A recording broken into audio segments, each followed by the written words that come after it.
যেই প্রশ্নই আসুক না কেন, যেই টপিকই আসুক না কেন, একটা সিদ্ধান্ত দেওয়া থাকবে, যে মানে কনক্লুশন দেওয়া থাকবে।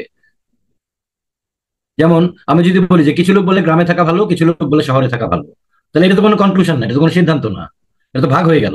তো যদি বলি যে কিছু মানুষ বলে যে শহরের চাইতে গ্রামে থাকা ভালো, তাহলে শহরের চাইতে গ্রাম ভালো, এই একটা সিদ্ধান্ত দেওয়া আছে, কনক্লুশন।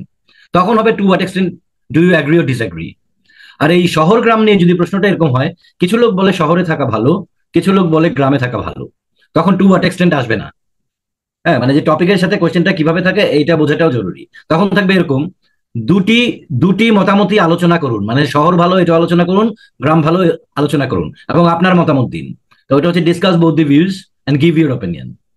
আর তাহলে discuss both the views and give your opinion এবং to what extent do you agree or disagree, এই যে নিচের যে কোশ্চেন পার্টটা, এই দুটোর ভিতরে পার্থক্য কি বোঝা গেছে? Discuss both the views and give your opinion, এটাতে শহর গ্রাম মানে একই টপিক নিয়ে কোশ্চেন চেঞ্জ করা যাবে, এবং ফলে আপনার উত্তর চেঞ্জ হবে, এই বিষয়টা বোঝা দরকার। টপিক একই, শহর আর গ্রাম। যদি থাকে কিছু লোক বলে শহর ভালো, কিছু লোক বলে গ্রাম ভালো, তার মানে ডিভাইডেড ইন্টু টু, মানে দুইটা পার্ট হয়ে যাবে, একই বিষয়ের দুইটা মতামত হয়ে যাবে, একটি মতামত না। তখন হবে discuss both the views and give your opinion. আর যখন এই গ্রাম শহর নিয়েই বলবো যে গ্রামের চেয়ে শহর ভালো, কিছু লোক বলে, অথবা অনেকেই বলে যে শহরের চেয়ে গ্রাম ভালো, অথবা গ্রামের চেয়ে শহর ভালো, তখন থাকবে to what extent do you agree or disagree. তাহলে এই ডিসকাস বোথ দি ভিউজ এর টপিক পার্ট, এই টপিক পার্টের সাথে ডিসকাস বোথ দি ভিউজ কিভাবে থাকে, এবং to what extent do you agree ডিসএগ্রির সাথে টপিক পার্ট কিভাবে থাকে, এটা কি ক্লিয়ার? বোথ দি ভিউজ হলে দুইটা দুইটা পার্ট থাকবে সমান, তখন আর এগ্রি ডিসএগ্রি হবে না। বাট এগ্রি ডিসএগ্রি হলে উপরে একটি সিদ্ধান্ত দেওয়া থাকবে যে এটা ভালো, এটা খারাপ। ঠিক আছে? অর্থাৎ টপিক পার্টের সিদ্ধান্ত বা কনক্লুশন ছাড়া to what extent do you agree or disagree হয় না। কারণ এগ্রি ডিসএগ্রি করতে গেলে আমার একটা সিদ্ধান্তের উপরে বা একটা ওপিনিয়নের উপরে আমাকে এগ্রি বা ডিসএগ্রি করতে হবে। ঠিক আছে? আচ্ছা, এখন এখন আসি হচ্ছে গিয়ে, এটা আমি একটু মানে প্রেলুড দিলাম, অর্থাৎ ইন্ট্রোডাকশন দিলাম আর কি, যাতে করে both the discuss both the views এবং এই agree disagree, to what extent agree disagree, দুটোর পার্থক্য যাতে বুঝতে পারি। এই পার্থক্য না বুঝলে আপনার উত্তরের পার্থক্যটা কিভাবে হয় সেটি বোঝা যায় না। আচ্ছা, এখন এই যে ইকুয়ালি বলতে কি বুঝাইছে এটাতে আসতেছি, এখন এটা তো বলি নাই এখনো। এটা আমি আরেক ধরনের প্রশ্নের সাথে এই ধরনের প্রশ্নের পার্থক্য বুঝিয়েছি। অর্থাৎ আমি যা বলতে চাচ্ছি, শহর গ্রাম অথবা চিলড্রেন, এটার উপরে সব ধরনের সব ধরনের প্রশ্নের একই উত্তর হবে না। টপিক এরিয়া এক হইলেও উপরে যেই অ্যাঙ্গেলে বলা আছে টপিকটা, সেই অ্যাঙ্গেল অনুযায়ী একই টপিকে উত্তর ভিন্ন হবে। ঠিক আছে? যেমন এখানে যদি বলতো, দেখেন, কিছু লোক বলে চিলড্রেনদের কম্পিটিটিভ হওয়া ভালো, কিছু লোক বলে চিলড্রেনদের কোঅপারেটিভ হওয়া ভালো। আর এখানে কি বলছে? কোঅপারেটিভের চাইতে কম্পিটিটিভ হওয়া ভালো। তাহলে এই এই যে দুইটা বিষয়, এই দুইটা বিষয়ের পার্থক্যটা খুব জরুরি। এই পার্থক্য অনুযায়ী যেভাবে থাকবে মানে উত্তরটা ভিন্ন হবে। এখন ইকুয়ালি বলতে কি বুঝিয়েছি? কিছু টপিক থাকবে যে to what extent do you agree or disagree, উপরে তো অন্য আরেকটা টপিকও থাকতে পারতো, কিন্তু এইটা এরকম একটা টপিক দেখেন যে দুইটাই শিশুর জন্য প্রয়োজনীয়, নয় কি? দুইটাই তো শিশুর জন্য প্রয়োজনীয়, কোনোটাই কোনোটার চেয়ে কম না। তো তখন আপনি ফিফটি ফিফটি অবস্থান নেবেন, নাইলে তো আপনার লেখা কঠিন হয়ে যাবে। আপনি কোনটাকে গুরুত্ব দেবেন বেশি? কোঅপারেটিভ হওয়া দরকার একটা শিশুর, কম্পিটিটিভ হওয়া দরকার। নাহলে প্রতিযোগিতা যদি না শিখে তাহলে জীবনে সে মানে মানে উন্নতি করবে কিভাবে? তাই না? খাতা সবাইরে দেখাই দিলাম, আর মানে আমি হইলাম গিয়ে 33তম, আর আমার খাতা দেখা ও হয়ে গেল পঞ্চম। তো তাহলে ওই ছাত্র দিয়ে কাম হবে? ওই ছাত্র দিয়ে তো কাজ হবে না। তো কাজেই টপিক অনুসারে আপনার রেসপন্স, এই যে রেসপন্স, এই যে অ্যাগ্রি ডিসএগ্রি রেসপন্স ভ্যারি করবে। যখন দেখবেন টপিকটা এমন যে কোনোটাকেই ফেলে দেওয়া যাচ্ছে না, প্রায় সমান সমানই, তখন আপনি ফিফটি ফিফটি মেথডে লিখবেন। এখন মনের ভিতরে প্রশ্ন, ফিফটি ফিফটি মেথড কি? আরে সেইটাই তো শিখতে যাচ্ছি না, মানে বলেই তো নাই তো। তো বুঝবেন কিভাবে? খালি কখন ফিফটি ফিফটি নেবো সেটা বোঝা গেছে কিনা একটু ইয়াস নো লিখবেন। কখন ফিফটি ফিফটি মেথডে লিখবো সেটা বোঝা গেছে কিনা। যখন আপনি দেখবেন যে ওই যে একটার উপরে আরেকটাকে ডমিনেন্স দেওয়া আছে, কিন্তু ফার্স্ট রেসপন্স মনের ভিতরে কোনো চিন্তা ভাবনা ছাড়া প্রথমেই মনে হচ্ছে আরে দুইটাই তো ভালো, দুইটাই তো ঠিক আছে, তখন সাথে সাথে ফিফটি ফিফটিতে চলে যাবেন। It will save your time as well, it will save your time as well. যেমন ধরেন বললো যে মহিলারা ছেলেদের চেয়ে ভালো শিক্ষক হয়, আপনার ফার্স্ট রেসপন্স কি বলেন তো? আপনি যদি জেন্ডার বায়াস না হন, তাহলে আপনার ফার্স্ট রেসপন্স হবে ওহ, এটা তো পুরুষ মহিলার ব্যাপার না, এটা তো কোয়ালিটির ব্যাপার, এটা প্যাশনের ব্যাপার, এটা অন্য কিছুর ব্যাপার। তো কাজেই তখন আপনাকে 50-50তেই যেতে হবে। তাহলে এটা টপিকের উপরে ডিপেন্ড করবে। টপিকে যদি সাথে সাথে মনে হয় যে দুইটাই সমান, তাহলে এখন কোয়ালিটি প্যাশন দুইটাই তো পুরুষেরও থাকতে পারে, মহিলারও থাকতে পারে, তাহলে দুইটাই তখন 50-50তে যাবেন।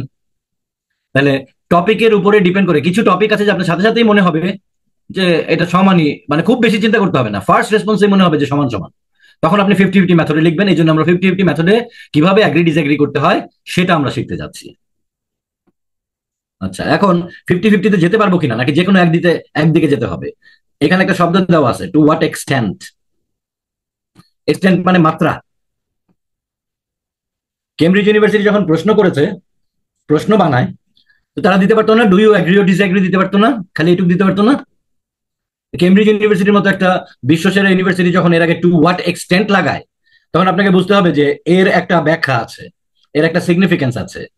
খালি অ্যাগ্রি ডিসএগ্রি যদি বলতো ডু ইউ অ্যাগ্রি ও ডিসএগ্রি, তাহলে হয় আমাকে অ্যাগ্রি করতে হতো অথবা ডিসএগ্রি করতে হতো। কিন্তু যখন বলছি টু হোয়াট এক্সটেন্ট, কি মাত্রায় আপনি অ্যাগ্রি করেন অথবা কি মাত্রায় আপনি ডিসএগ্রি করেন, তার মানে আমাকে মাত্রার স্বাধীনতা দেওয়া আছে। এই এক্সটেন্ড শব্দটাই আপনাকে মাত্রার স্বাধীনতা নিতে দিচ্ছে। হতে পারে আপনি 100% অ্যাগ্রি করেন, তার মানে 0% মানে ডিসএগ্রি করেন। হতে পারে আপনি 100% ডিসএগ্রি করেন, তার মানে 0% অ্যাগ্রি করেন। হতে পারে আপনি 75% বা বেশিরভাগই অ্যাগ্রি করেন, মানে 75-25 তো আর লেখা মাপা যাবে না, মানে বোঝানোর সুবিধার্থে আর কি, মানে পার্শিয়ালি পার্শিয়ালি মানে পার্শিয়ালি একটু বেশি একদিকে মানে মানে এদিকে বেশি, অ্যাগ্রির দিকে বেশি, ডিসএগ্রির দিকে দুই একটা পয়েন্ট আছে আমার, বা একটা পয়েন্ট আছে। তাহলে তখন যাবে পার্শিয়াল মেথডে 50-50-র বদলে। যখন আপনি ফুল অ্যাগ্রি অথবা ডিসএগ্রি করেন, অপরপক্ষকে উড়াই দিতে চান যুক্তি দিয়ে, তখন আপনি ফুললি অ্যাগ্রি করবেন বা ডিসএগ্রি করবেন যুক্তি খণ্ডন মেথডে, রেফিউটেশন। তাহলে দেয়ার আর 3 মেথডস, একটা হলো 50-50 বা ইকুয়ালি। যে to what extent do you agree or disagree response, 3 ধরনের রেসপন্স হতে পারে। এটা টপিক অনুসারে ফিলিংসটা আনতে হয় আর কি। তাহলে আমি ফুল অ্যাগ্রি করতে পারি বা ডিসএগ্রি করতে পারি, যাকে বলি যুক্তি খণ্ডন মেথড। আমি পার্শিয়ালি করতে পারি, একদিকে 75% জোর দিতে পারি লেখায়, অপরদিকে 25% জোর দিতে পারি লেখায়, এটাকে বলবো পার্শিয়াল মেথড বা কনসেশনাল মেথড।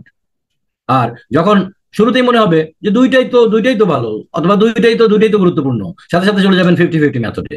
এখন কি বোঝা গেছে যে এই যে রেসপন্স 3 ধরনের কিভাবে হয় বা কেন হবে বা কি বিষয়টা, এটুকু যা বলছি বোঝা গেছে কিনা?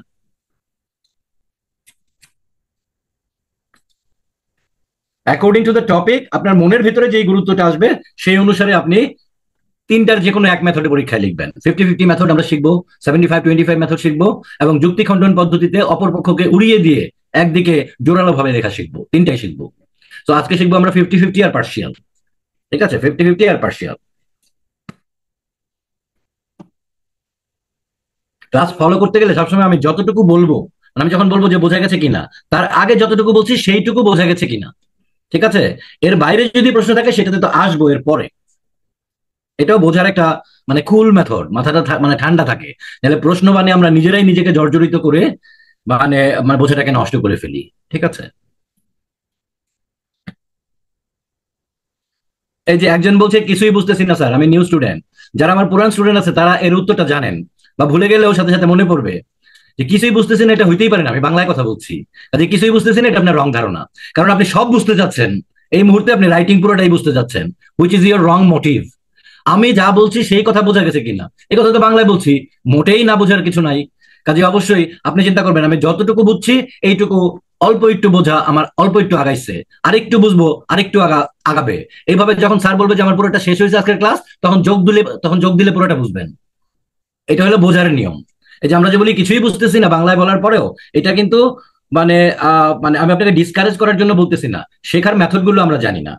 মানে ধরেন যে x1+x2+x3+x4 সমান সমান এক্স, x1+x2+x3+x4 সমান সমান এক্স। তাহলে এক্সটাকে 4টা ভাগে ভাগ করা হয়েছে, x1 x2 x3 x4। যখন x1 বুঝাইলাম, তখন আমি আপনাকে জিজ্ঞাসা করলাম যে বুঝছেন তো? আপনি বলতেছেন কিছুই বুঝলাম না স্যার, কারণ আপনি এক্স বোঝার চেষ্টা করতেছেন। তো এখনো তো x2 x3 x4 বলি না, এক্স বুঝবেন কেমনে? আপনি কেন x1 বোঝার চেষ্টা করতেছেন না? যা বলতেছি তাই বোঝার চেষ্টা করতেছেন না। স্যার উত্তরটা পাইছেন? যিনি বলছেন শুধু ফোকাস করবেন আমি যতটুকু বোঝাই ততটুকুর উপরে। Thank you.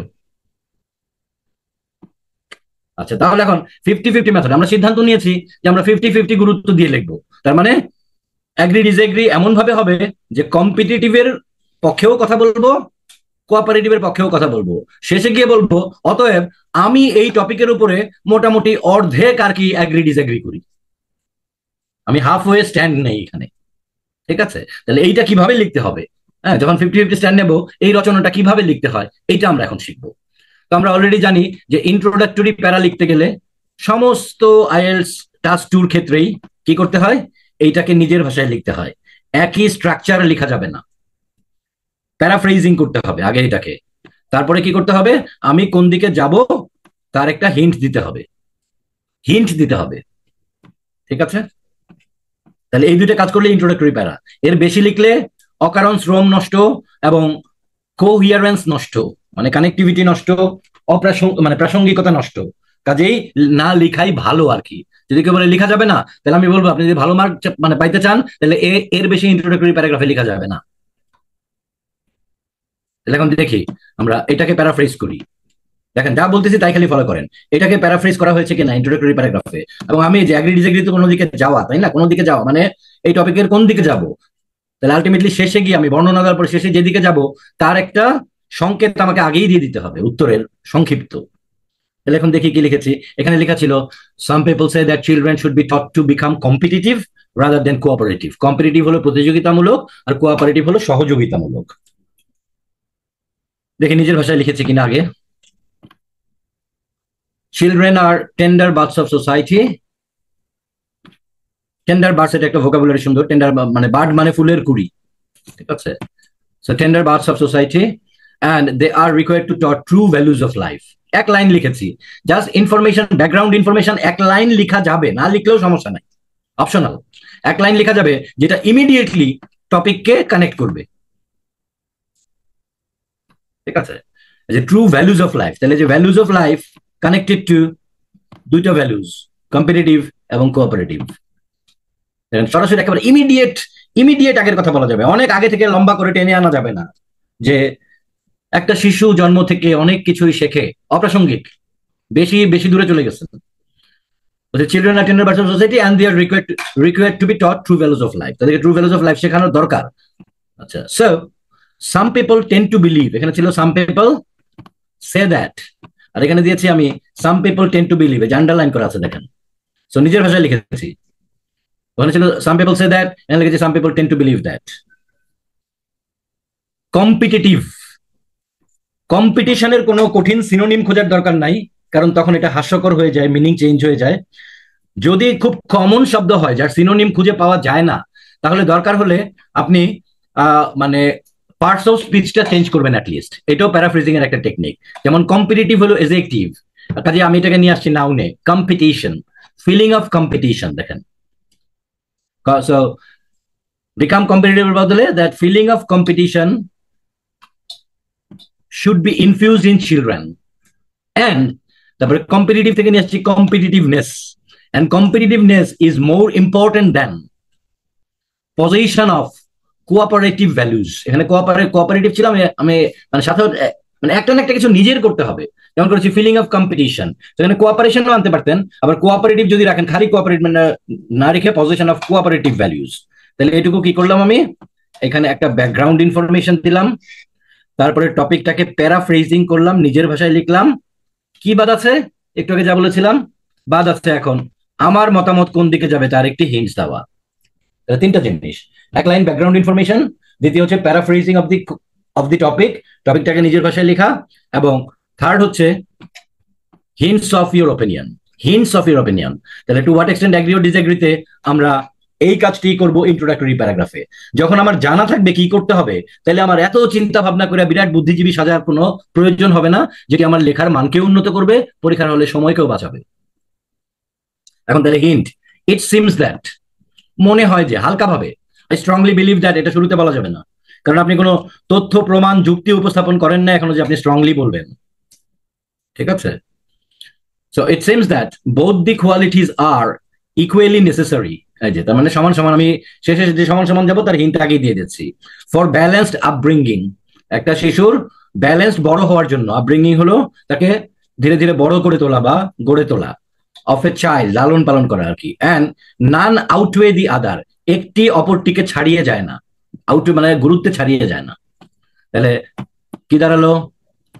Background information 1 line, paraphrasing of the question এখানে, হিন্ট অফ মাই ওপিনিয়ন, এবং আমি কোন এক্সটেন্টে বা কোন মাত্রায় আমি অ্যাগ্রি করব বা ডিসঅ্যাগ্রি করব সেটি দেওয়া হয়েছে, একদম পরিষ্কার করে অঙ্কের মতো বোঝানো হয়েছে। সো 50-50 মেথডে ইন্ট্রোডাক্টরি প্যারাতে কি কি লিখতে হবে, যেই টপিকই থাকুক না কেন, কি কি লিখতে হবে পরিষ্কার হয়েছে কিনা, ইয়েস নো লিখতে হবে, ইয়েস নো লিখতে হবে। Background information, paraphrasing of the question and hint of your opinion. Thank you very much. তাহলে এটা কিন্তু আমাদের মাথায় রাখতে হবে, দরকার হলে খাতায় লিখে ফেলবো। সো ইন্ট্রোডাক্টরি প্যারাগ্রাফে কি থাকবে? 1 লাইন ব্যাকগ্রাউন্ড ইনফরমেশন, ব্র্যাকেটে অপশনাল 1 লাইন ব্যাকগ্রাউন্ড ইনফরমেশন ব্র্যাকেটে অপশনাল। তারপরে paraphrasing of the question plus last হবে হিন্ট অফ মাই ওপিনিয়ন। কিন্তু এখানে আইটাই লিখি নাই, কিন্তু এই যে it seems that, it appears that, এরকম আইটাই দিয়ে পরে লিখবো, শেষে শেষে গিয়ে স্ট্রংলি বলতে হয়।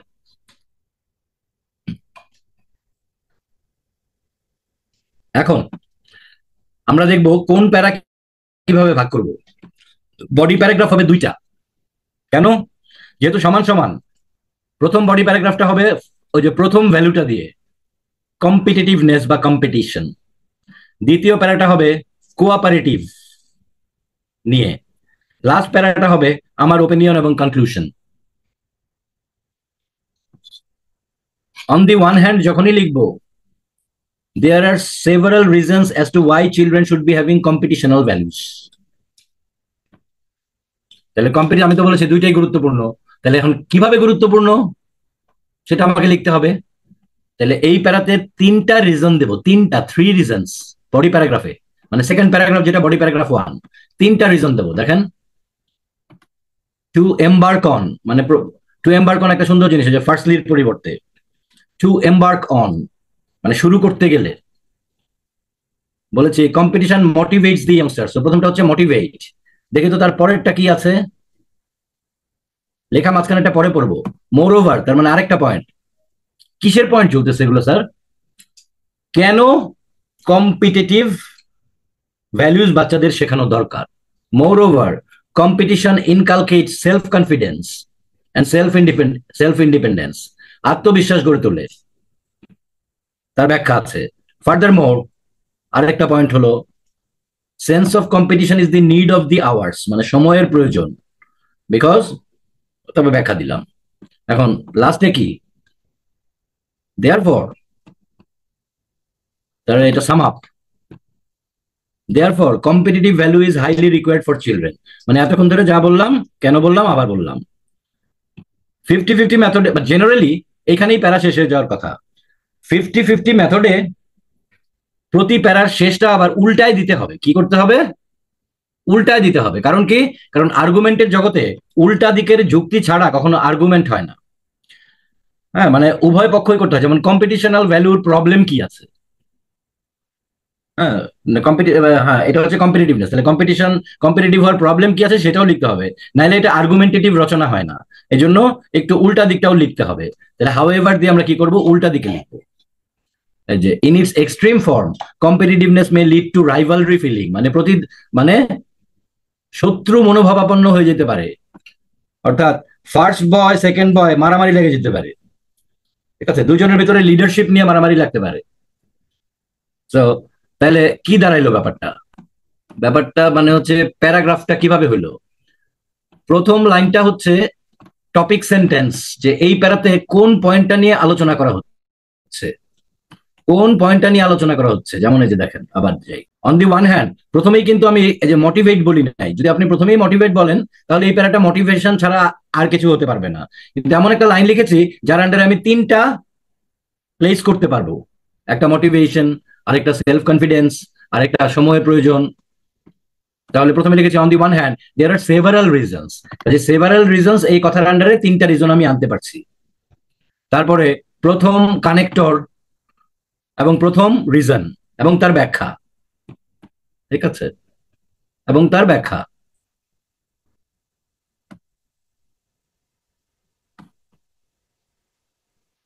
তাহলে প্রথম লাইনটা হলো টোটাল কি বলতে যাচ্ছি সেটার জেনারেলাইজড ব্যাখ্যা, যে কম্পিটিশনাল ভ্যালুজ নিয়ে কথা বলতে যাচ্ছি। তারপরে কেন কম্পিটিশনাল ভ্যালুজ আমার গুরুত্বপূর্ণ, তার তিনটি পয়েন্ট, তিনটা কানেক্টর, যেমন টু এম্বার কন, তারপর ওই পাশে আছে মোর ওভার, তারপর আছে ফার্দার মোর। এখন দেখি তো কি লিখেছি। Competition motivates the youngster to accelerate their efforts to attain higher level of education and in other activities. এগুলো নিয়ে চিন্তা করবেন না, এগুলো আপনি নিজের ভাষায় লিখবেন। আপনি ফরম্যাটটা বুঝছেন কিনা সেটা হলো আপনার preparation. They start doing hard work to compete with others, তাহলে এগুলো আমার কি ভালো কোয়ালিটি গঠন করছে। and understand the value of hard work. Moreover, তার মানে দ্বিতীয় ব্যাখ্যা, দ্বিতীয় রিজন কেন কম্পিটিটিভ ভ্যালুজ প্রয়োজন। Competition inculcates self-confidence and self-independence in children. As a result, they tend to become self-reliant, and this leads to decision-making ability in them. Furthermore, third ব্যাখ্যা, sense of competition is the need of the hour because undoubtedly people face competition since their childhood till adult life. তার মানে এটা সময়, সারা মানে সময়েরও প্রয়োজন হচ্ছে। এটা আমি যে মানে সময়ের যেই পর্যায়ে থাকি না কেন, সারা জীবন ধরে কম্পিটিশনই দরকার, এই জন্য ছোট থেকেই কম্পিটিশনটা প্রয়োজন। তারপরে কি, therefore competitive value is highly required for children. তাহলে এই পর্যন্ত তো আমার কথা শেষ, কিন্তু এখানে হাউএভার দিয়ে এসে এখন কি বলতে হবে, এই কম্পিটিশনের নেগেটিভ দিক বলতে হবে। কিসে, এই 50-50 মেথডে ইন ইটস এক্সট্রিম ফর্ম। এবং নেগেটিভ দিকটা কিভাবে পাবো এটাও শিখাই দিই। যে কোনো পয়েন্টের নেগেটিভ দিক পেতে গেলে চিন্তা করবেন যে access of anything is very bad, এটা আমরা শুনেছি না, access of anything is very bad, যে কোনো কিছু অতিরিক্ত খারাপ। তাহলে ওই পয়েন্টটার অতিরিক্ত হলে কি খারাপের দিকে যাবে সেটা চিন্তা করবেন, তাইলে আপনি নেগেটিভটা পেয়ে যাবেন এই 50-50 মেথডে। এই বুদ্ধিও শেখাই দিলাম। যেমন however in its extreme form, বেশি কম্পিটিটিভ হয়ে গেলে কি হবে, তখন শত্রুতা তৈরি হবে, কারণ কম্পিটিটিভ তো একা হয় না, আরেকজনের সাথে হয় বা গ্রুপের সাথে হয়। তাহলে তখন কি হবে, তখন এটা একটা মানে রাগ ক্ষোভে পর্যবসিত হতে পারে শত্রুতা। হ্যাঁ, jealousy may lead to rivalry feeling which takes no time to turn into jealousy and personal grudges. ব্যক্তিগত ক্ষোভ, গ্রাজেস, গ্রাজ হলো ক্ষোভ। তাহলে এখন আমরা যদি বলি যে এই বডি প্যারাগ্রাফের ফরমেশনটা কি, ফরমেশনটা দাঁড়াবে এরকম, দেখেন এই বডি প্যারাগ্রাফের ফরমেশন হলো টপিক সেন্টেন্স। ফার্স্ট পয়েন্ট দিয়ে শুরু করা যাবে না, কিন্তু মানে যে ফার্স্ট ব্যাখ্যা দিয়ে মোটিভেশন দিয়ে শুরু করা যাবে না, বলতে হবে সেভারাল রিজনস কেন কম্পিটিটিভ হইতে হবে। তারপরে হলো লিঙ্কিং ওয়ার্ড, কোনটা, যে to embark with, to embark on যেটা বলছি ওরকম, অথবা ইন দ্য বিগিনিং। তারপরে ফার্স্ট পয়েন্ট অ্যান্ড এক্সপ্লেনেশন, তারপরে সেকেন্ড লিঙ্কিং ওয়ার্ড যেমন মোর ওভার বা furthermore, second point and explain, third linking word যদি ওদিকে মোর ওভার দেন এখানে ফার্দার মোর দেন, অথবা ইন এডিশন দেন, থার্ড পয়েন্ট অ্যান্ড এক্সপ্লেনেশন। তারপরে কি, তারপর হচ্ছে সাম আপ, ওই যে দেয়ারফর দিয়ে, অতএব কম্পারেটিভ ভ্যালু খুবই প্রয়োজনীয়।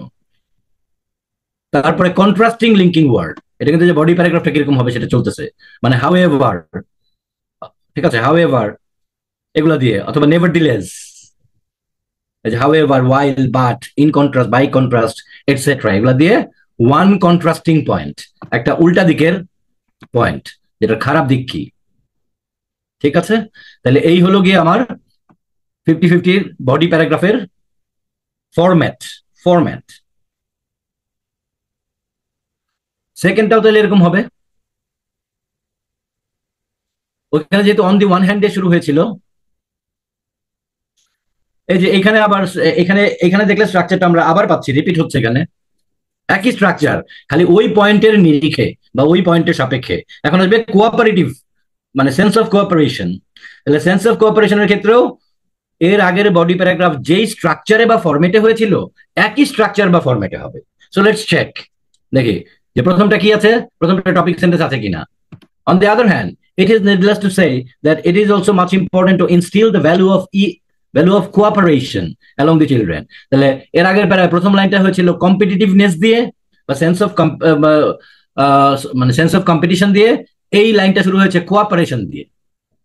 তাহলে এখন এই কোঅপারেশনটা কেন প্রয়োজন সেটা আমরা তিনটা সাব পয়েন্ট বা তিনটা রিজন দিয়ে আমরা ব্যাখ্যা করব। তাহলে এখানে দিয়েছে ফার্স্টলি, সেকেন্ডলি, থার্ডলি দিয়ে। Firstly, this is the feeling by which a child can learn team work.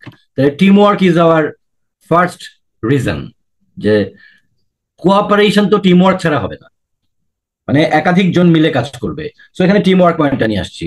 Team spirit and skill for coexistence মানে কি, সহাবস্থান, অন্যের সাথে কিভাবে অবস্থান করতে হয়।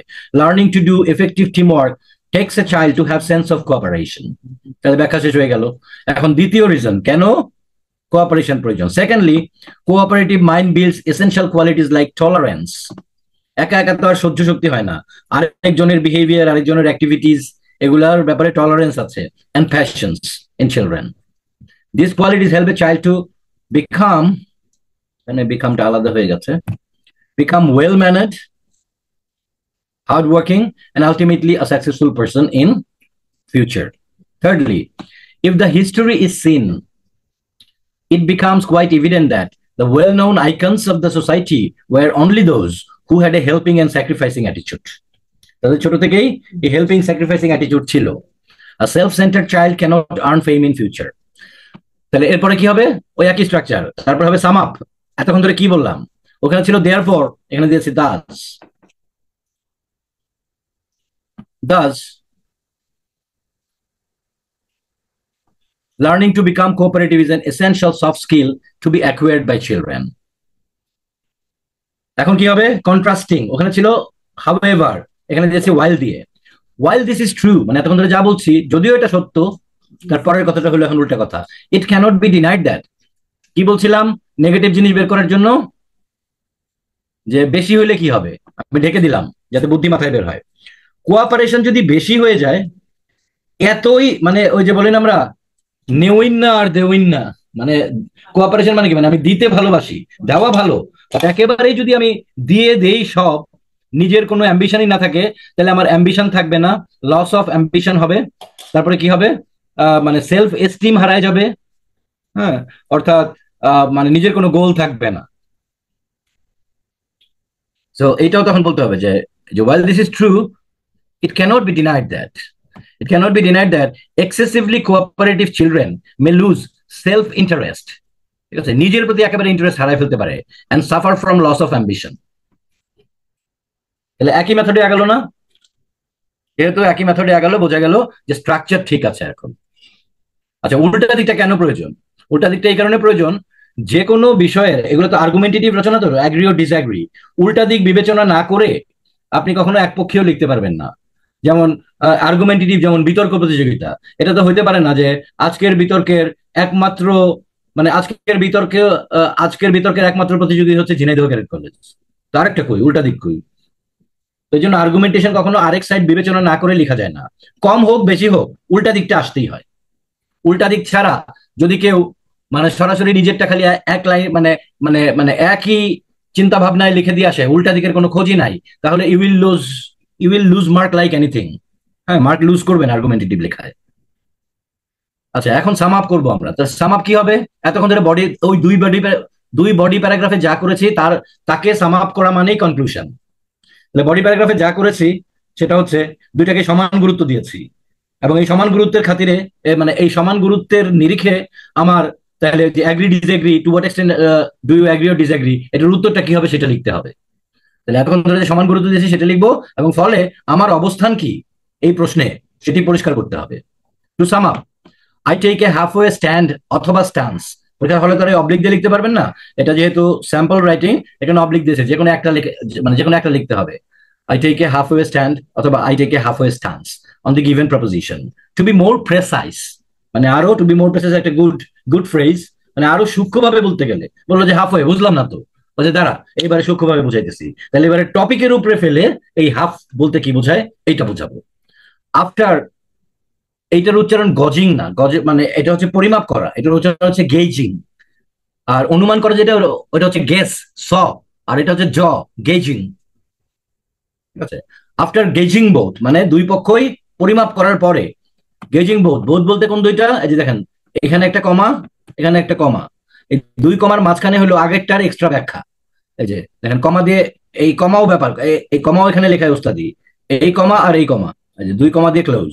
তার মানে এই যে এই কমার আগে, ফার্স্ট কমার আগে যে বোথ লেখা ছিল, এটা বলতে কি বোঝায় তার ব্যাখ্যাটা এখানে এই দুই কমার মাঝখানে দেওয়া আছে। সো আফটার গেজিং বোথ, মানে বোথ কোনটা দিলে? এই যে competitional and cooperative values. I opine, ওপিনিয়নের ভার্ব হলো অপাইন, সুন্দর একটা শব্দ। আই অপাইন দ্যাট, আমাকে তো মতামত দিতে বলছে। I opine that both the values হবে এখানে, যেহেতু দুইটা নির্দিষ্ট।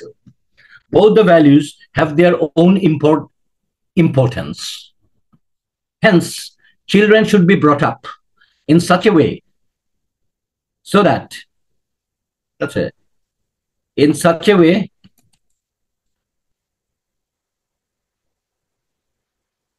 that they achieve both the qualities equally. এখন বোঝা গেছে রচনাটার কিভাবে লিখতে হবে? বোঝা গেছে কিনা যে কিভাবে লিখতে হবে, কিভাবে আগাতে হবে? I am back. এখন আসবো আমরা আরেক, ওই যে দেখেন তো, to what extent do you agree or disagree, আরেকটা টপিক দিয়ে বললাম না, টপিকটা আমি চেঞ্জ না করলে কিন্তু ফরম্যাট চেঞ্জ হবে না, মানে টপিক অনুসারে আসলে রেসপন্স গুলো পরিবর্তন হয়। এই টপিকটাতে 75-25 লেখা সুবিধাজনক। তাহলে আপনারা যেটা করতে হবে, দেখেন আপনার প্রিপারেশন বলতে কি বোঝাবে। আমরা মনে করি অনেকে কি, আমার গ্রামার ঠিক আছে, মনে করেন আপনার গ্রামার ঠিক আছে, আপনি একটু প্যারাগ্রাফিং করে লিখতে পারেন, আপনার একটা গ্রামারও ভুল হয় নাই, আমার 6 6.5 কেন দিবে? এখন কেন দিবে বুঝতে পারছেন? আপনার একটা ডিসিপ্লিন লাগবে লেখার, একটা ফরম্যাট লাগবে লেখার। এই ফরম্যাট গুলো ব্রেক করলে এটা ইনডিসিপ্লিন হয় এবং এটা কোনো এস এর জাত হয় না। হ্যাঁ, তো এইসব জিনিস না জানার কারণে রাইটিং এ একটা গ্রামার ভুল না থাকলেও আপনি 6.5 বেশি পাবেন না কখনো, মানে জেনারেলি তাই হয় আর কি। এই জন্য এত কষ্ট করে শেখানো এগুলো। যে আমার অবজারভেশন গুলা কোথায়, যে আমি যে লিখে 9-9 পেয়েছি বা পাই, মানে এটা কারণটা কি? কারণ এখানে অনেক ডিপ অবজারভেশন আছে, শুধু গ্রামারের উপরে ডিপেন্ডেন্ট না, সঠিক ইংরেজি লেখার উপরে ডিপেন্ডেন্ট আমি মোটেও না। ঠিক আছে, এসে হলো একটা প্যারেডের মতো, আর্মির বা আমাদের পুলিশের মানে মার্চ প্যারেড, এটা তো আর একদিনে হয় না। একটা সিভিল লোককে নামাই দিলে সে পা মিলাতে পারবে না, এর জন্য 1 বছর ধরে ট্রেনিং হয়। হ্যাঁ, তাহলে ওখানে তখন ডিপ প্র্যাকটিস হয়। তাহলে এই নলেজ বেসড ইস্যুর উপরে ডিপ অবজারভেশন থাকতে হয় এবং তারপরে ডিপ প্র্যাকটিস করতে হয়। তাহলে আপনার কাজটা হচ্ছে প্রতি ধরনের কোশ্চেনকে আইডেন্টিফাই করা। আইডেন্টিফাই করার পরে পরীক্ষার হলে মাথার ভিতরে আপনার স্ট্রাকচার বা ফরম্যাট থাকবে, সাথে সাথে ওইটা প্রডিউস হবে। প্রডিউস হয়ে আপনার কাজ খালি পয়েন্টটা খালি খালি ওই যে 3টা পয়েন্ট 2টা পয়েন্ট যা যা যা যা আছে ওই পয়েন্টগুলা ওই ফরম্যাটের ভিতরে বসায় লিখা। কারণ এটা একবারই আপনি পরীক্ষা দিবেন, আপনি এইটুকু গোছানো না থাকলে আপনি কি ভাবেন যে বুদ্ধিজীবীর মতো পরীক্ষার হলে বসে এত প্রেসারের ভেতরে আপনি ভালো লেখা প্রডিউস করে দিয়ে ভালো মার্ক নিয়ে আসতে পারবেন? আমার মনে হয় না পসিবল। যদি কিনা ডিপ অবজারভেশন এবং ডিপ প্র্যাকটিস করে আমি যদি ওয়েল প্রিপেয়ার্ড না হই, যে কোনো কিছু একটা ওয়েল প্রিপেয়ার্ড না হলে একটা ব্যাটেল লস্ট। তো এই জন্য এইভাবে প্রিপেয়ার করানোর চেষ্টা করি আমি। দেখেন, some people say that E books, তার মানে কি soft copy version, e books আছে না এখন যে অনলাইনে, and modern technology, e books and all modern technology মানে যে অনলাইন ভার্সন বা ডিজিটাল ভার্সন আর কি, will totally replace traditional newspaper মানে হার্ড কপি অ্যান্ড ম্যাগাজিনস। তাহলে একটা সিদ্ধান্ত দেওয়া আছে না, যে তার মানে টেকনোলজি বা ডিজিটাল ভার্সন নিউজ পেপারকে খেয়ে দিবে, উইল টোটালি রিপ্লেস। এবং আরেকটা ব্যাপার বলি, এটা এটা আমার এই টোটাল এই যে যেই ধরনের 75-25 50-50 এইটার সাথে জড়িত না, যে কোনো টপিকেই যদি কোনো এক্সট্রিম ওয়ার্ড থাকে, যেমন totally, always, never, every, all, এটা একটা কমন আলাদা জিনিস আর কি, এটা সবসময় খেয়াল করবেন। যদি এই ধরনের এক্সট্রিম ওয়ার্ড থাকে, সাথে সাথেই রেসপন্স হইলো আসলে পৃথিবীর কোনো কিছুই অ্যাবসলিউট হয় না, পৃথিবীর কোনো কিছুই অ্যাবসলিউট হয় না, মানে টোটালি রিপ্লেস সম্ভব না। তো কাজেই তখন আমি যে কোনো একদিক নেব, নিউজ পেপারের দিকে 75 যাব, যেহেতু টোটালি রিপ্লেস সম্ভব না, কাজেই ওই যে ফুললি অ্যাগ্রি ডিসএগ্রি করা সম্ভব হচ্ছে না। যখনই এরকম এক্সট্রিম ওয়ার্ড থাকবে, ফুললি অ্যাগ্রি ডিসএগ্রি করলে আপনি ভালো লেখা প্রডিউস করতে পারবেনই না, আসলে পয়েন্টই দেখবেন আগাচ্ছে না, পরীক্ষা হলে চুপ করে বসে থাকবেন, কারণ আপনার সিলেকশনটাই ভুল হয়েছে যে কোন মেথডে লিখবেন। এই জন্য টপিকটা চেঞ্জ করে দেখাচ্ছি যে এই টপিকের জন্য এটা ভালো। যেহেতু টোটালি কোনোদিনই পসিবল না, কাজে এখন 50-50 হতে পারে অথবা পার্সিয়াল হতে পারে, কিন্তু যে কোনো একদিকে তো আপনার যাওয়ার কথা। তাহলে এখানে নিউজ পেপারের দিকে 75 লিখলাম, আর টেকনোলজির দিকে ধরেন 25 লিখলাম, অথবা উল্টায়ও লিখতে পারেন, টেকনোলজির দিকে 75 লিখেন, নিউজ পেপারের দিকে 25 লিখেন। আচ্ছা, তবে একটা জিনিস সেটা হচ্ছে এই আর্গুমেন্টেশনের জগতে সত্য বা মিথ্যা বলতে কোনো কিছু নাই, সবকিছুই আপেক্ষিক। Everything is right as long as you can back your statement with enough logical evidence. অর্থাৎ টেকনোলজির দিকে 75 এবং নিউজ পেপারের দিকে 25 লিখেও কেউ 9 পেতে পারবে, আবার নিউজ পেপারের দিকে 75 এবং টেকনোলজির দিকে 25 লিখেও কেউ 9 পেতে পারবে, কারণ আপনার লেখার মান যাচাই করা হচ্ছে, বুদ্ধিজীবী বা বুদ্ধিদীপ্ততা যাচাই করা হচ্ছে না। ইটস রাইটিং টেস্ট, ভুলে গেলে হবে না, আমরা মেইন পয়েন্টই ভুলে যাই। আবার চিন্তা করি কত ভালো পয়েন্ট, না সরি স্যার, ওই মানে মানে আইডিয়া কত ভালো এর উপরে কোনো পয়েন্ট নাই আইএলটিএস রাইটিং এ। যদি চাপাবাজি হয়, একেবারে মিশা কথা হয়, তাহলে আপনি কোহিয়ারেন্স এন্ড কোহেশন মানে প্রাসঙ্গিকতা এবং কানেক্টিভিটিতে মার খাবেন। Everything is right as long as you can back your statement with enough logical evidence. এই বিষয়টা বোঝা খুব গুরুত্বপূর্ণ। আচ্ছা, তাহলে এখন কিভাবে সিদ্ধান্ত নিলাম এটাকে বোঝা গেছে, যেহেতু টোটালি রিপ্লেস করা পসিবল না, আর আমরা অলরেডি 50-50 শিখে গেছি, সো লেটস ট্রাই 75-25 হিয়ার। মানে কেন এই সিদ্ধান্ত নিলাম এটাকে বোঝা গেছে এখন, এই টপিকে কেন আমরা 75-25 নিলাম। যেহেতু টোটালি রিপ্লেস করা, যে এক্সট্রিম ওয়ার্ড আছে, এখানে 75-25 চলে গেছি। এক্সট্রিম ওয়ার্ড হলে আর যে কোনো একদিকে মানে অ্যাগ্রি ডিসএগ্রি ফুললি যাওয়া যাবে না। হ্যাঁ, মানে এটা আনন্যাচুরাল, আপনি কোনোদিনই প্রতিষ্ঠিত করতে পারবেন না। আপনি দেখবেন কি যে আপনি পয়েন্ট ঠিকই কালেক্ট করছেন, কিন্তু পয়েন্টের ব্যাখ্যা খুঁজে পাচ্ছেন না। টোটালি রিপ্লেস করবে আপনি, আপনি কি দিয়ে 3টা পয়েন্টে আপনি এটা মানে এস্টাবলিশ করবেন, এটা মুশকিল। মানে এই কারণে আমরা 75-25 শেখার জন্য প্র্যাকটিস হিসাবে এটা নিলাম, যেহেতু অ্যাবসলিউটলি সম্ভব না। অ্যাবসলিউট হলেই যে 75-25 হবে এমন কোনো কথা নাই, অন্য ক্ষেত্রেও 75-25 লেখা যাবে। আরেকটা বলে দিই, যেটাকে 50-50 লেখা যায় ওটাকে 75-25 লেখা যায়। বাট মানে ওই ফুললি অ্যাগ্রি মানে ফুললি ডিসএগ্রি আমরা কালকে না পরশুদিন যখন শিখবো নেক্সট ক্লাসে, তখন বুঝবো যে কোন ধরনের টপিকে আমরা ওই ফুললি অ্যাগ্রি বা ফুললি ডিসএগ্রি নেব।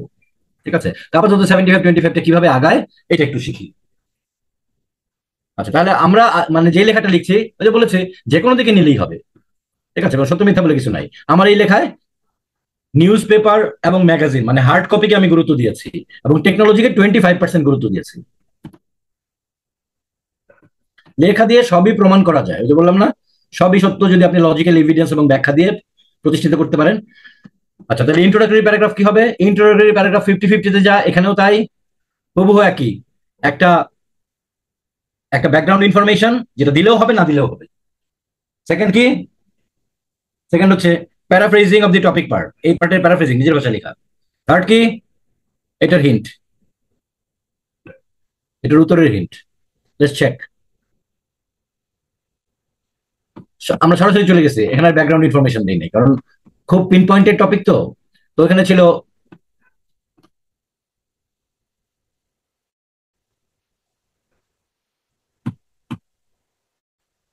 কি ছিল দেখি উপরে, উপরে ছিল সাম পিপল।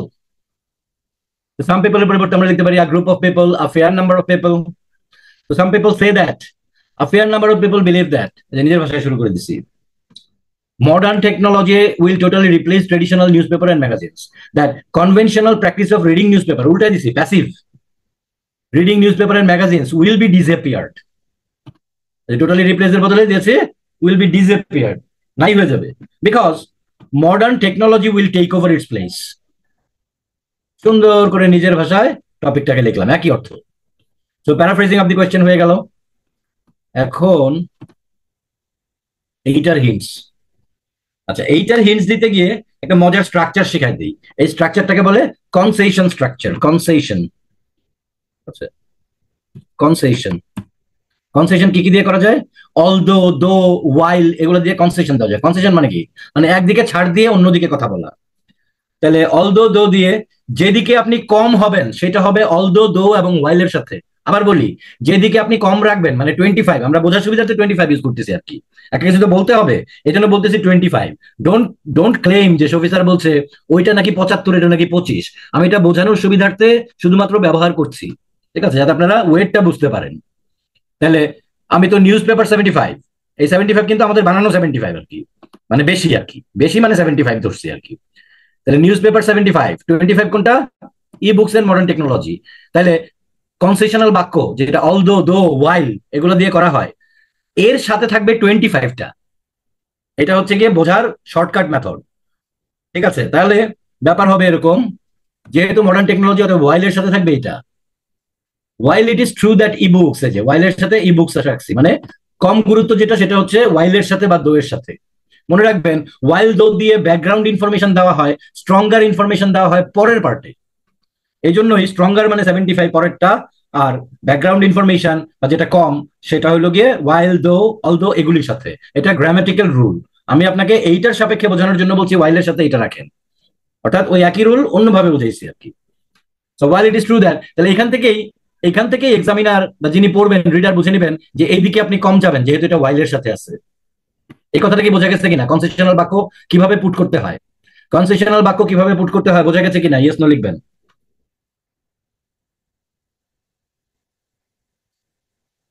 একটা প্রশ্ন এসছে, এটাকে কি 50-50 লেখা যাবে কিনা? যাবে। ওই যে everything is you right is correct as long as you can back your statement with enough logical evidence। যদি সমান গুরুত্ব দিয়ে লিখেন, এইটাকে যদি 50-50 লিখতে চান ঠিক আগেরটার মতো লিখতে হবে, ওই সমান 2 প্যারা লিখতে হবে গুরুত্ব দিয়ে। আর এখানে আমরা কি করতেছি, পার্থক্যটা কোথায়, ওই কম্পেয়ার করে বোঝার চেষ্টা করেন। এই টপিকটাকে আমরা ইচ্ছা করলে 50-50 লিখতে পারবো। তাহলে সেই ক্ষেত্রে 2 প্যারাতে 3টা পয়েন্ট সমান সমান লিখবো না? সমান সমানই লিখবো। 2 প্যারাতে উল্টা দিকে হাওয়েভার অথবা যে ওয়াইল দিয়ে তারপরে আরেকটা দোষ লিখবো। কিন্তু যখন 75-25 করতেছি, এইখানে কি করতেছি দেখবেন যে 50-50 লিখলে যা হয়তো তার থেকে কি পার্থক্য হচ্ছে। ঠিক আছে, সোজা কথা, আপনি যেদিকে কম লিখবেন সেটা থাকবে while though although এগুলির সাথে। তাহলে while it is true that ebooks and electronic reading materials are gaining popularity, মানে এইটুকু স্বীকার করে নিলাম, কিন্তু তার মানে এই না স্বীকার করার পরও আমি ওইদিকে ওজন বেশি দেবো, কিন্তু এইটুকু কমটুকু স্বীকার করতে হয় শুধু আর কি, ব্যাপারটা এরকম। তাহলে এটাকেই বলে concession.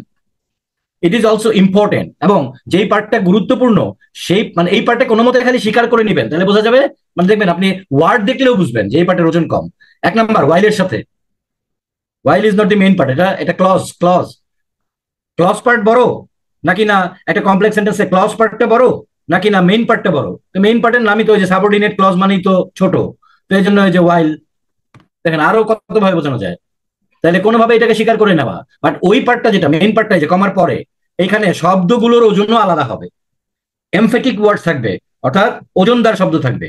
It is also important to note that ল্যাঙ্গুয়েজের ভিতর দিয়ে ঝরে পড়বে ভাব কোন দিকে বেশি কোন দিকে কম।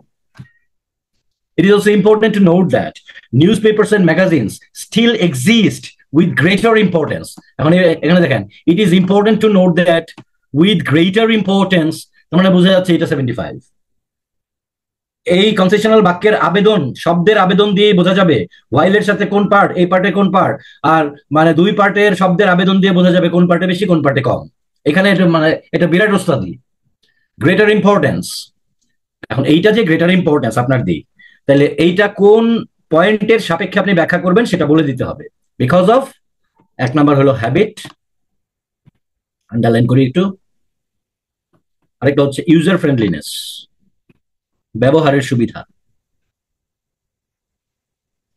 তাইলে মিনি এসে কিন্তু এটা টপিক এবং আমার কোন দিকে যাব এবং কিসের সাপেক্ষে, 2টা পয়েন্টের সাপেক্ষে, হ্যাবিট এবং ইউজার ফ্রেন্ডলিনেস। তাহলে এখন 50-50 সাথে পার্থক্যটা খেয়াল করবেন। 50-50-তে প্রথম বডি প্যারাগ্রাফে 3টি পয়েন্ট দিয়েছি, তার ব্যাখ্যা দিয়েছি, উল্টা দিক গিয়েছি। আর পরের প্যারাগ্রাফেও 3টি পয়েন্ট দিয়েছি, সাম আপ করেছি এবং উল্টা দিকে গিয়েছি। আগেটা তো সাম আপ করেছি, উল্টা দিকে গিয়েছি, তারপরে গিয়ে বলছি সমান সমান। এইখানে যেহেতু এদিকে বেশি, অতএব আমি নিউজ পেপার যেহেতু বেশি, হ্যাবিট ব্যাখ্যা, শুধু হ্যাবিটকে ব্যাখ্যা করে, হ্যাবিটের জন্য কিভাবে নিউজ পেপারের গুরুত্ব বেশি, এটাকে ব্যাখ্যা করে একটা প্যারা লিখবো, ফুল প্যারা, একটা পয়েন্ট দিয়ে। ইউজার ফ্রেন্ডলিনেসের জন্য কিভাবে নিউজ পেপারের গুরুত্ব বেশি, এইটা নিয়ে ফুল একটা প্যারা লিখবো, এখানে 3 প্যারা হবে। তাহলে 2 প্যারার ওজন তো এমনিতেই বেশি, ঠিক আছে না? আর থার্ড প্যারা গিয়ে আমি লিখবো যে টেকনোলজি, যেটা একটু স্বীকার করে নিয়েছিলাম, e books and electronic reading materials, এইটা কেন, মানে এইটা কিভাবে পপুলারিটি পেলো বা কেন গুরুত্বপূর্ণ। কিন্তু এইটা যেহেতু আমার না, এইখানে এসে আমার ওই যে 50-50-তে যেমন উল্টা দিক বলেছিলাম, এইখানে এসে এটার একটা উল্টা দিক বলতে হবে বা অসুবিধা বলতে হবে। তাহলে এখন প্রশ্ন জাগে, স্যার কখন উল্টা দিক বলতেছি কখন সোজা দিক বলতেছি, এ তো পেঁচায় যাচ্ছে। কোনো পেঁচানোর কিছু নাই, খেয়াল করে দেখেন, ভালো করে কথাটা শুনেন। 50-50-তে 2টাকেই সমান গুরুত্ব দিয়ে লিখেছিলাম। কোনোটা কি আমার ছিল, কোনোটা কি একলা আমার ছিল? একটু ইয়েস নো লিখেন তো। 50-50-তে কোনোটা কি একলা আমার দিকের ছিল? শুধু এটার ইয়েস নোটা লিখেন। 50-50 মেথডে কোনোটা কি একলা আমার ছিল? তার মানে আমার দিকে একলা যেটি হবে না তারই উল্টা দিক লিখতে হবে। ফর্মুলা দিয়ে দিলাম, আমার দিকে একলা শুধু, মানে শুধু একলা আমি সাপোর্ট করি এরকম কোনো দিক না হলেই আমাকে সাথে উল্টা দিকটা একটু লিখতে হবে। তাহলে 50-50-তে যেহেতু কোনোটাই একলা আমার ছিল না, 2টা মিলেই আমি অর্ধেক, এই কারণে 2টাতেই কি ছিল, উল্টা দিক ছিল প্যারার শেষে। এখন এইখানে 2টা আমার, আমার মানে হচ্ছে আমি যেদিকে বেশি যাব, কোনটা, ওই যে নিউজ পেপার এন্ড ম্যাগাজিনস। তাহলে এইটাতে তো, তাহলে আমি যেহেতু এটা আমার, এটাতে আমি উল্টা দিক লিখবো না। কিন্তু যেহেতু ওই e books and electronic reading materials, যদিও আমি মেনে নিচ্ছি বলে তার একটু গুণগান গাচ্ছি, কিন্তু এটা তো আমারটা না ফাইনালি। সো দেয়ারফর এইটাতে এসে একটু উল্টা দিক লিখতে হবে।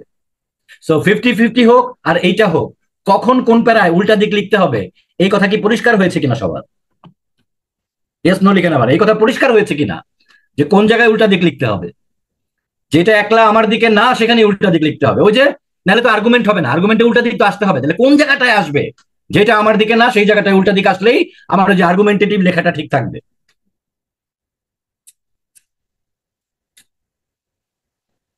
ভেরি ইন্টারেস্টিং, কিন্তু এই জিনিসগুলো আমাদের জানা নাই। আমি আর্গুমেন্টেটিভ লেখাই তো লিখিনি, আর্গুমেন্টেটিভ বাদ দিলাম, একটু নিজের বুকে হাত দিয়ে প্রশ্ন করেন তো সবাই ভদ্রলোক হিসাবে, যে আচ্ছা, ওই যে ইন্টারমিডিয়েট পর্যন্ত যে এসে লিখছিলাম তারপরে জীবনে ওই যে ইউনিভার্সিটিতে কপি পেস্ট করে অ্যাসাইনমেন্ট করা ছাড়া নিজে হাতে কোনো SMS এ লিখছে কিনা চিন্তা ভাবনা কইরা? উত্তর হইলো নো, কেউই লিখে নাই। অদ্ভুত ব্যাপার। আমি জানি 99ও না, অলমোস্ট 100%। যদি কেউ এখানে কোনো ম্যাগাজিনে লিখে থাকেন, এডিটোরিয়ালে লেখার অভ্যাস থাকে, দ্যাটস এ ডিফারেন্ট ইস্যু। ঠিক আছে, ওইটা ছাড়া 100% উত্তর হচ্ছে নো। তাহলে সেইটাই নাই আর আর্গুমেন্টেটিভ লেখা, তার আবার এত প্যাচ কই থেকে জানবো স্যার? আচ্ছা, তাহলে দেখি আমরা এখন চেক করি। তাহলে এখন আমরা কি লিখবো? যেহেতু কথা দিয়ে ফেলছি, এখানে দুইটা, এখানে তিনটা পয়েন্ট হবে না, এখানে দুইটা হবে। আরো লক্ষণীয়, কোন ধরনের লেখায় কয়টা করে পয়েন্ট হবে? 50-50 যেহেতু দুই প্যারা, অতএব তিনটা তিনটা 6টা পয়েন্ট, প্রতি প্যারায় তিনটা করে পয়েন্ট। আর এইখানে যেহেতু তিন প্যারা, অতএব তিন প্যারা তিনটা পয়েন্ট। যেমন এক প্যারা হ্যাবিট, মানে আমার দিকে 1, আরেক প্যারা ইউজার ফ্রেন্ডলিনেস, আমার দিকে সেকেন্ড সেকেন্ড পয়েন্ট।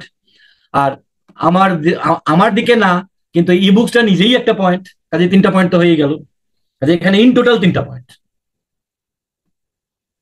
পার্থক্যগুলো বোঝা যাচ্ছে স্যার? 50-50 সাথে কি পার্থক্য হচ্ছে একটু ইয়েস নো লেখেন।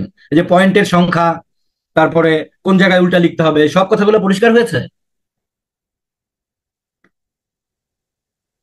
এই যে পয়েন্টের সংখ্যার কথাটা বললাম, এই কথাটা পরিষ্কার হয়েছে কিনা? ওকে ফাইন, ঠিক আছে, আমরা আরো দেখলে আরো পরিষ্কার হবে। এখন দেখেন, টু এম্বার্ক অন যে beginning, reading traditional news papers, এখানে কিন্তু সরাসরি টু এম্বার্ক অন দিয়েছি। কোন কোন জায়গায় পার্থক্য হচ্ছে বুঝতে হবে।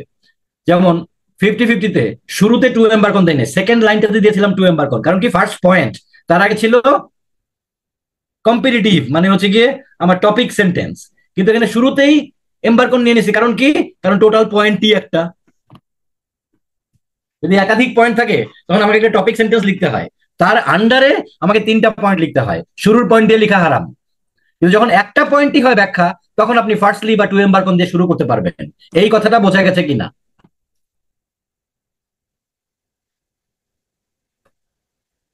এই কথাটা বোঝা গেছে কিনা?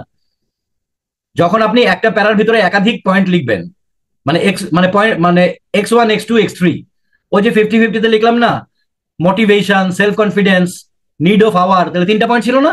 তাহলে এখন মোটিভেশন দিয়ে শুরু করার অর্থ কি জানেন? আপনি সেকেন্ড পয়েন্টটা লিখতে পারবেন না, ওই প্যারা পুরোটাই মোটিভেশন হবে। মানে বিগিনিং লাইনটা বলে দিবে যে কি লিখতে যাচ্ছি। এই জন্য মোটিভেশন যোগ সেলফ কনফিডেন্স যোগ নিড অফ দি আওয়ার যোগ দিলে কি দাঁড়াবে? যোগ হচ্ছে reason why competitive values are required. তাহলে ওই কথা দিয়ে শুরু করতে হবে, there are several reasons why competitive values are required. এটাকে বলবো তখন টপিক সেন্টেন্স, তার আন্ডারে এখন আমি তিনটা সাব পয়েন্ট লিখবো। কিন্তু যখন একটা প্যারা একটা পয়েন্টই ব্যাখ্যা করে আমি খালি বোঝাবো, যেমন হ্যাবিট নিয়ে এই প্যারাটা, আর কোনো সাব পয়েন্ট নাই, বাকি কথাগুলো হবে হ্যাবিটের ব্যাখ্যা, মানে মোর ওভার দিয়ে অন্য কোনো পয়েন্ট আসতেছে না। ফলে এখন আপনি এই যে এই পয়েন্টটা দিয়ে শুরু করবেন, to embark on, to begin with. Clear sir? এই ছোটখাটো জিনিসগুলো কিন্তু ইম্পর্টেন্ট জিনিস, মারাত্মক ইম্পর্টেন্ট জিনিস, নাহলে আপনার টোটাল প্যারাগ্রাফটাই নষ্ট হয়ে যাবে, যার ফলে এসে নষ্ট হয়ে যাবে। হ্যাঁ, প্যারাগ্রাফের ডেফিনিশন আর ক্যারি করবে না তখন। টেকনোলজি দিয়ে স্টার্ট করা যাবে কিনা, আপনি যেদিকে সেইটা দিয়ে আপনি আগে দুইটা লিখে নেবেন, তারপরে টেকনোলজিটা এমন একটা ভাব যে না পারতে আর কি ওইটা স্বীকার করছি। ঠিক আছে, অর্থাৎ আপনার দিকেরটা আগে লিখবেন, তারপরে হচ্ছে গিয়ে উল্টা দিকেরটা লিখবেন আর কি। যাবে তো বটেই, এখানে রং বলে কিছু নাই, বাট আপনার এটা কোহিয়ারেন্স এন্ড কোহিশনে এফেক্ট করবে একটু। কারণ উল্টা দিকেরটা আগে না বলে আমার নিজের দিকেরটা বলতে হবে, যেহেতু আমি দুই দিকেই বলবো, কারণ ওইটাকে তো পরে আবার খণ্ডন করবো। ঠিক আছে, so that's the logical answer আর কি। সৌন্দর্যের বিষয় আর কি, সিকোয়েন্সের সৌন্দর্য আছে, যেটা সিসি বা যে কোহিয়ারেন্স এন্ড কোহিশন এন্ড কোহিয়ারেন্স। এখন দেখেন, টু এম্বার্ক অন, তাহলে হ্যাবিট কিভাবে, হ্যাবিটের কারণে কেন নিউজ পেপার বা ম্যাগাজিন বা হার্ড কপি গুরুত্ব পেয়েছে। দেখি কি লিখেছি। টু এম্বার্ক অন, এটাকে আমরা ইয়ে করবো আসলে, এটাকে আমরা একটু বোল্ড করে দেই বোঝা সুবিধার্থে। পরীক্ষার হলে তো আর বোল্ডের কিছু নাই। To embark on reading traditional newspapers and magazines has become ardent habit, এই যে বোঝা গেল। এই প্যারা হ্যাবিট নিয়ে হবে, শুরুতে যা বলবেন ওই প্যারাটা তাই নিয়ে হবে। যদি বলি দেয়ার আর সেভারাল রিজনস, বোঝা গেল এখন আপনি একাধিক রিজনস আপনি পুট করতে পারবেন। কিন্তু যদি আপনি শুরুতেই বলে নেন যে ফার্স্টলি বা এডুকেশন ইজ ইম্পর্টেন্ট, মানে ধরেন যে কোনো মানে অন্য একটা টপিক, তার মানে বোঝা গেল এই প্যারা এডুকেশন নিয়েই আপনি আলোচনা করতে পারবেন। এই প্যারা এখন যদি আপনার মনে হয় যে মোর ওভার টেকনোলজি, আপনি বলতে পারবেন না, কারণ আপনি এডুকেশন দিয়ে শুরু করে দিয়েছেন। এই কথাটা বোঝা গেছে এখন। শুরুর লাইনে যা বলবেন আপনাকে তাহা নিয়ে আলোচনা করিতে হইবে। এটা হলো প্যারাগ্রাফের ডেফিনিশন, ইউনিটি। এই জিনিসগুলো আমাদের ছোট থেকে ক্লিয়ারলি বলা উচিত ছিল আসলে, যখন লেখা শেখানো হয়। না দিয়া কয় বামে মার্জিন দাও, চিঠির মধ্যে কয় নিচে খাম আঁকো, মানে আননেসেসারি জিনিস, অথচ মূল মালই নাই। এনিওয়ে থাক, আমরা সমালোচনা না করি, কারণ আমাদের শিক্ষকরা আমাদের মানে তারা তাদের বাপদাদা শিক্ষকদের কাছ থেকে যা শিখেছেন সেইটুকু শিখে তারা যত্ন করে আমাদের শিখিয়েছেন। ফলে শিক্ষক সমাজের প্রতি সম্মান রেখেই বলি, কিন্তু আসলে বিষয়টা হচ্ছে যে রাইটিং আমাদের শেখানো হয় নাই ভালোভাবে। হ্যাঁ, কারণ আমাদের বইগুলোও সেরকম ছিল না। আচ্ছা, তাহলে হ্যাবিট যেহেতু লিখে ফেলছি, এখন আমার যাবতীয় ব্যাখ্যা এই প্যারাটা হ্যাবিটের উপরেই যাবে, আর অন্য কোনো নতুন পয়েন্ট আসতে পারবে না, বা এখানে ইউজার ফ্রেন্ডলিনেস ঢুকতে পারবে না। ফর এক্সাম্পল, তার মানে এই যে বললাম যে হ্যাবিট অফ মেনি পিপল, কেমনে কেমনে হ্যাবিট, তাহলে যে এক্সাম্পল দিয়ে বোঝাই ব্যাখ্যা। Everyone weather from effluent, effluent একটা ভালো শব্দ, সুন্দর শব্দ, অনেকে জানেন, নাও জানতে পারেন, জানি না। অ্যাফ্লুয়েন্ট হলো rich, affluent or middle class are seen desperately waiting for newspaper in the morning. এখনো সকালবেলা অনেকে কাগজের জন্য মানে কাগজের জন্য ওয়েট করে, and they seem to enjoy reading it. Many readers enjoy a cup of tea while reading the newspaper. This case is the same as with magazines. Magazines কেন লিখছি, ওই যে একটু ভুলে গেলে হবে না, ওই যে traditional newspapers and magazine ছিল কোশ্চেনে, যে খালি নিউজ পেপার দিয়ে ম্যাগাজিন বাদ গেলে হবে না, কাজেই কেয়ারফুলি ম্যাগাজিনটাকেও নিয়ে আসছি। ম্যাগাজিনের ক্ষেত্রেও একই, কারো রিডার্স ডাইজেস্ট পড়ার যদি অভ্যাস থাকে, সপ্তাহে যদি একদিন পায়, তাহলে তখন সে তার ওই সকালবেলা কিন্তু মানে পেটের ভাত হজম হবে না, ওটা পাতা না উল্টানি পর্যন্ত। আচ্ছা, ফলে ইনফ্যাক্ট তাহলে যে সাম আপ, 50-50 যেমন দেয়ার ফর বলেছিলাম, দাস বলেছিলাম, তাহলে প্যারাতে সবসময় সাম আপ করতে হয়। তাহলে একটা হচ্ছে ফার্স্ট কানেক্টর এন্ড টপিক, তারপরে এই পর্যন্ত হচ্ছে explanation of the topic. Topic মানে হচ্ছে পয়েন্ট আর কি, point point of the paragraph, তারপরে explanation of the point, and finally sum up. তাহলে কি দাঁড়াইলো, in fact still people are more comfortable, যে পিপল আর মোর কমফোর্টেবল, এগুলো কিন্তু ল্যাঙ্গুয়েজের কারসাজি। আমি মোটামুটি ল্যাঙ্গুয়েজের কারসাজি কারসাজি দিয়ে আমি যেদিকে যাবো এটা প্রতিষ্ঠিত করার চেষ্টা করতেছি আর কি। হ্যাঁ, more comfortable with paper based reading. আসলে এমন হইতে পারে, শোনেন, আসলে এমন হইতে পারে যে ইদানিং এই কেসটা কম। অনেকে উল্টা দিকে যেতে পারে যে না স্যার, এখন তো আর এই সিন দেখা যায় না, তাহলে আপনি এটা কেন লিখলেন। কেন লিখলাম বলি, সিদ্ধান্ত নিয়ে ফেলছি তো, এই জন্য লিখছি। এখন যুক্তি দিয়ে এটাকে ল্যাঙ্গুয়েজের মাধ্যমে প্রতিষ্ঠিত করাই আমার কাজ। আচ্ছা, কারণ কি, কারণ আমার লেখাটাকে, লেখার মানকে যাচাই করা হবে। আমি কত বড় বুদ্ধিজীবী এই ব্যাপারে সেটা যাচাই করতে কোনো এক্সামিনার বসেন নাই। উত্তর পছন্দ হয়েছে? ক্লিয়ারলি বোঝা গেছে আশা করি বিষয়টা। আপনি যা লিখবেন তাই ঠিক আছে, অর্থাৎ আপনি যে কোনো সময় একদিকেই চিন্তা করবেন। যখন একদিকে লিখতেছেন ওইটাকেই প্রতিষ্ঠিত করার চেষ্টা করবেন, উল্টা সাইডে আর চিন্তা করবেন না। যে উল্টা সাইডে লিখতেছে সে আপনার সাইডে চিন্তা করবে না, ঠিক আছে? মানে পথে এসো, পাছা লাইনে এসো। হ্যাঁ, মানে বুদ্ধিজীবী সাজতে গেলে এখানে পরীক্ষা শেষ। হ্যাঁ, দরকার নাই।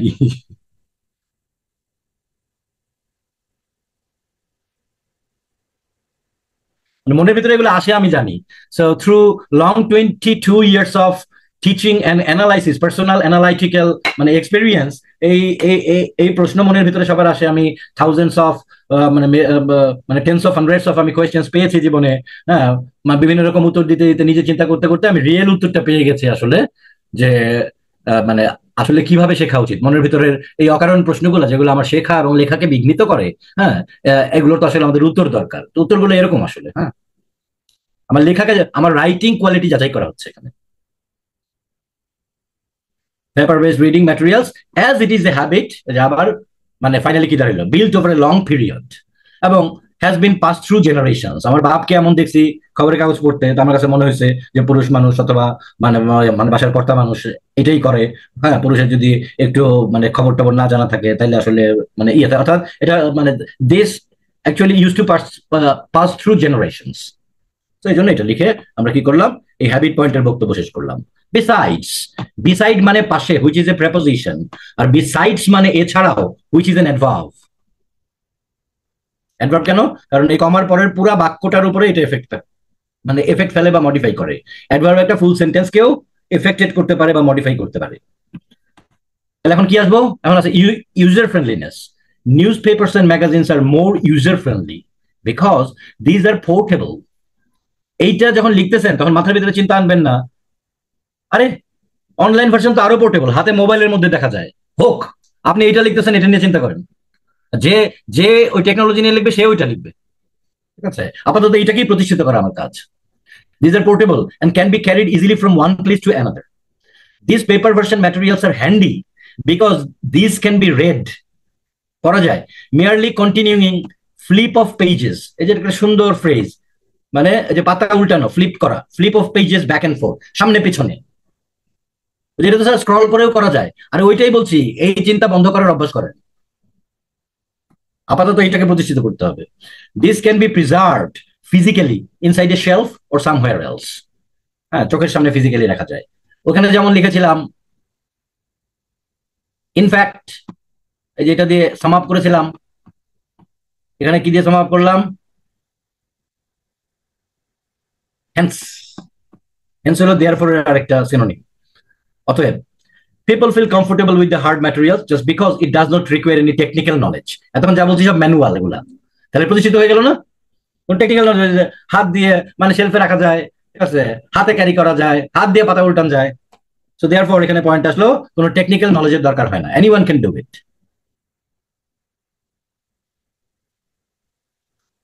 এখন কি দাঁড়াবে?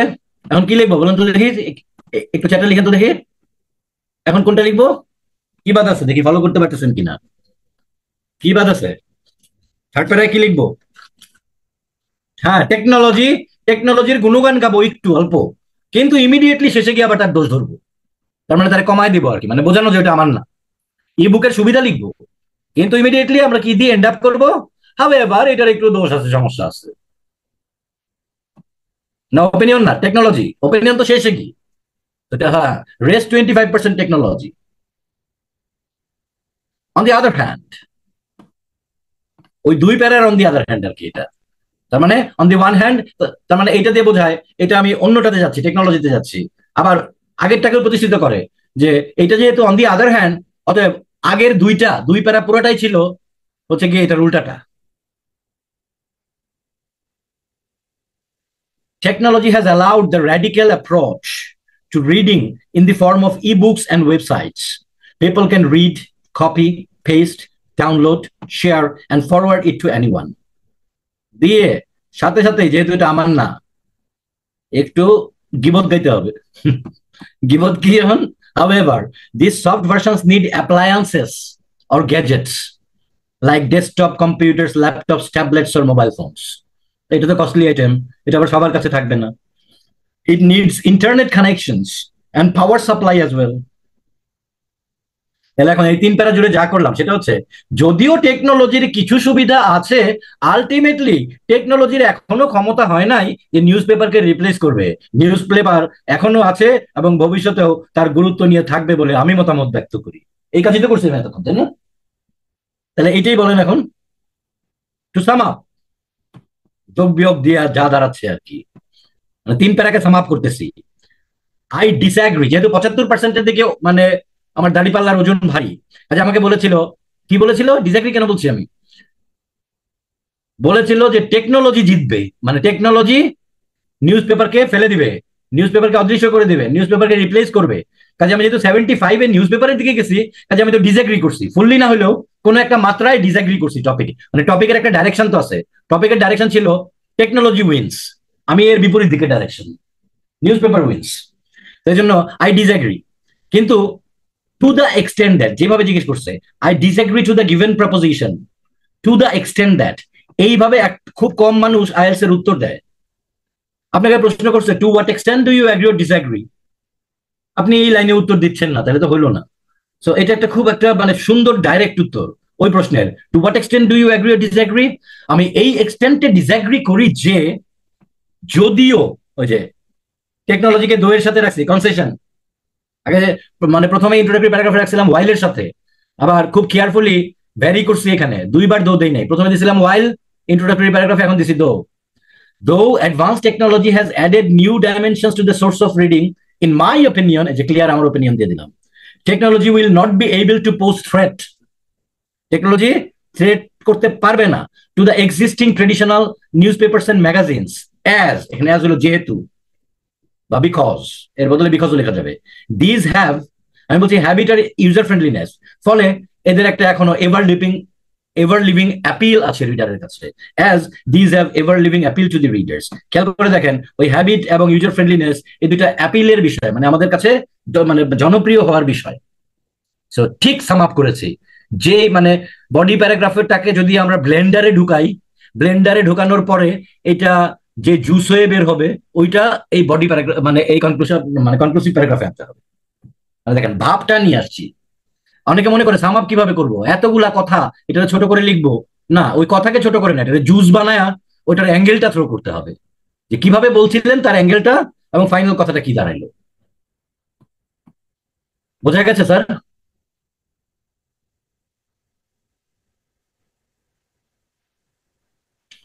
একটা ভালো অবজারভেশন দিয়েছেন একজন, যে আগের প্যারায় অন দি ওয়ান হ্যান্ড নাই, এখন এই প্যারাতে অন দি আদার হ্যান্ড দেওয়া যাবে কি না। আচ্ছা, এটা একটা ভালো কথা বলেছেন, অন দি ওয়ান হ্যান্ড না থাকলে অন দি আদার হ্যান্ড না দেওয়াই ভালো। দেয়ারফর এটাকে আমরা করে দেই হ্যান্ড না দিয়ে অন দ্য কন্ট্রারি, মানে বিপরীত পক্ষে।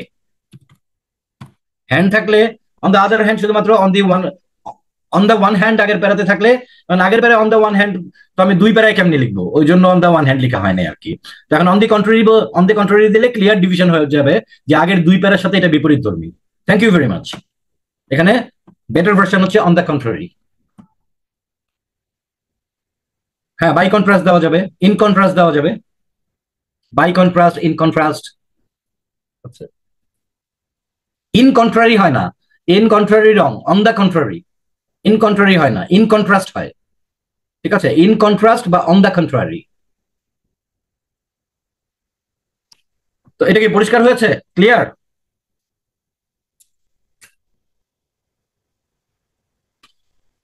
পরিষ্কার হয়েছে কিনা একটু লিখেন সবাই, বা কোনো প্রশ্ন আছে কিনা? ওকে, ফাইন।